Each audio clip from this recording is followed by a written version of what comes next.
মক্কা মদিনায় গিয়ে মক্কা শরীফ মদিনা শরীফের ইমামদের পেছনে নামাজ পড়ে না, তাদেরকে ওহাবি বলে। বেটা মৌলবী কাবা শরীফের ইমাম কি সলিমুদ্দি কসিমুদ্দি মনে করছো? তোমার মতো আলেম কাবা শরীফের ইমামের জুতা সাফ করার যোগ্যতা নাই। মসজিদে নববীর ইমাম শেখ আব্দুর রহমান আল হুজাইফি কত বড় মানের আলেম। বেটা তোমার কপাল পোড়া, তাই রাসূলুল্লাহর মসজিদে ইমামের পিছনে নামাজ পড়তে পারো না।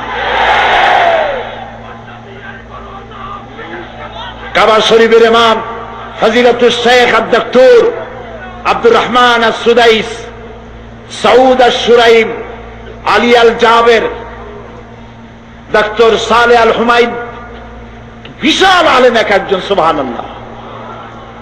এই আলেমদের পিছনে গিয়ে নামাজ পড়ে না, কয় যে এরা ওহাবি, তারা মুনাফিক, নাউজুবিল্লাহ। কোথার থেকে একটা পীর এনে তার পিছনে দৌড়িতে থাকে, আস্তাগফিরুল্লাহ। কপাল পোড়া, জোরে বলেন এগুলি কি? অসম্ভব কপাল পোড়া। সেই জন্য কোন মাজারে কিছু দিবেন না, যা দেওয়ার সব গরিবদের দেবেন। কাদের দেবেন? যা দেওয়ার কাদের দেবেন? মাজারে টাকা দিবেন না, আগরবাতি দিবেন না, মোমবাতি দিবেন না, চাদর দেবেন না, পয়সা দেবেন না। কারা কারা দেবেন না? হাত উঁচু করে দেখা। আমি যাদেরকে বসেন বসেন বসেন বসেন বসেন বসেন আমি হাত তুলতে বলেছি, দাঁড়াইতে বলি নাই। আপনারা সর্বনাশ করে দিলেন একটা সুন্দর দৃশ্যকে। বসেন, হাত উঁচু করেন। আমি রাস্তা দেখতে পাচ্ছি না, রাস্তায় যে লক্ষ লক্ষ মানুষ, আমি তাদের দেখতে পাচ্ছি না, কিন্তু আল্লাহ দেখতে পাচ্ছেন।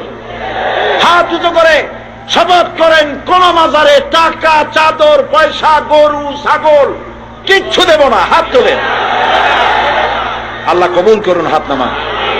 আল্লাহ কবুল করুন। আল্লাহ চট্টগ্রামকে তাওহীদের দুর্গ বানায় দিন।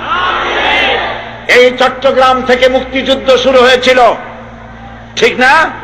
শহীদ প্রেসিডেন্ট জিয়াউর রহমান, আল্লাহ তাকে জান্নাত দান করুন, বলেন আমিন। এই চট্টগ্রামের কালুরঘাট থেকে যুদ্ধের ঘোষণা দিয়েছিলেন, তিনি আজ বেঁচে নাই। এই মুক্তিযুদ্ধে যত মুক্তিযোদ্ধা দুনিয়া থেকে মারা গেছে, আল্লাহ তাদের সবাইকে মাফ করে দিন, তাদের প্রতি রহম করুন। যেখান থেকে স্বাধীনতার যুদ্ধ হলো, সেইখান থেকে কুফর এবং শিরকের বিরুদ্ধে যুদ্ধ ঘোষণা করা হলো। আল্লাহ তাআলা চট্টগ্রামের মাটিকে তাওহীদের জন্য কবুল করে নিন। পুরো বাংলাদেশের মাটিকে তাওহীদের ঘাঁটি বানায় দিন। শিরক আর বেদাতের শেষ শিকড় পর্যন্ত আল্লাহ যেন তুলে ফেলে দেন। প্রিয় ভাই সব, তাওহীদের এক নম্বর দাবি, ওয়াইদা সালাকা ইবাদি আন্নী ফাইন্নী করিব। আমার কাছে বলো, আমি কাছেই। আল্লাহ কোথায়? একদম কাছে, করিব। কত কাছে? وَنَحْنُ أَقْرَبُ إِلَيْهِ مِنْ حَبْلِ الْوَرِيدِ। তোমার যে ঘাড়, যে ঘাড়ের উপরে তোমার মাথা, এই ঘাড়ে যে রগ আছে, এই রগের চাইতে আমি আল্লাহ তোমার বেশি কাছে। সুবহানাল্লাহ। এই আল্লাহর ফিরে যাও কই? আল্লাহ তাআলা তৌফিক দিন সকলকে আল্লাহর দিকে রুজু হওয়ার। বলি